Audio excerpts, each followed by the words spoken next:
عمرك بقى جربتِ كده الكيس الحراري تحطّي فيه الفراخ، يا دوبك أنتِ لسه متقبلاها بس كده قبل ما تحطيها في الكيس ومعاها شوية بطاطس حلوين كده وشوية فلفل وتطلع كأنِك متبلاها بقى لِك يوم كامل. طريقة حلوة أوي، أوي بجد جربوها، حلوة جدًا وما فيهاش أي افتكاسات وهتعمليها في ثواني، وطعمها كان حلو أوي، وكمان البطاطس اللي كانت مع الفراخ يمكن طعمها كمان كان أحلى من الفراخ. لو بتشوفيني لأول مرة متنسيش تشتركي في القناة وتحطي اللايك الحلو بتاعك، ويلا بينا نبتدي على طول في الوصفة بتاعتنا. أول حاجة طبعا كده أنا جبت دبابيس الفراخ وغسلتها كويس وعملت فيها فتحات بسيطة كده بالسكينة، حطيت عليها التوابل اللي انتوا شايفينها دي اللي هي ملح وسكر وفلفل اسود وبابريكا وقرفة وجنزبيل وشوية كزبرة ناشفة عشان خاطر التوم. دلوقتي حطيت عليها كمان كده معلقة من هرسة الشطة، دوت طبعا حسب الرغبة لو بتحبي الشطة، وحطيت عليها فلفل أخضر متقطع وكمان شوية زيت. هتلاقيني كاتبالك التوابل بالتفصيل في الصندوق بتاع الوصفة تحت.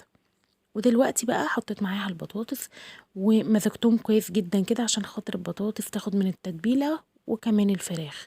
ما عملتش اي حاجة تانية، مضفتش اي حاجة تانية. يعني انتي لو لسه راجعة من الشغل ومش عارفة هتعملي اكل ايه، هتخلص معاكي، هتعمليها في اقل من 5 دقايق وتستوي معاكي في نص ساعة بس، وهتطلع طعمها تحفة كأنك عاملة فيها مجهود خرافي. بجد يا جماعة الكيس الحريري ده حلو قوي قوي وسحر، وفي منه مقاسات.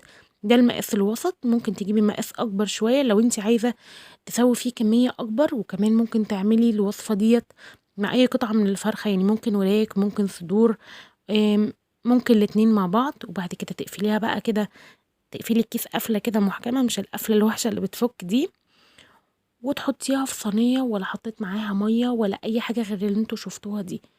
وبجد بجد كانت طالعة طعمها حلو جدا، وكمان ريحتها كانت حلوة قوي قوي. انا بقى احطها كده في صينية، واهم خطوة اللي جاية ديت ان انتي تعملي بعض التشريحات كده في الكيس عشان الكيس ما ينفجرش منك في الفرن، زي ما انتي شايفة معايا كده. وعلى فكرة التشريحات دي انا مش عاملاها من نفسي، دي مكتوبة في الارشادات اللي على الكيس الحراري من بره.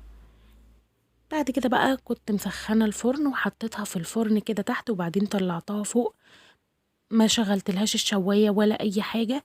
خدت معايا تقريبا نص ساعة، ممكن كمان لو انتي عاملة وراك او عامله صدور او كده تاخد معاكي وقت اكتر من كده. هي نزلت الميه بتاعتها، والبطاطس كمان انا ما كنتش ضايفه لها ميه ولا اي حاجه، واستوت وطلعت بالشكل التحفه ده.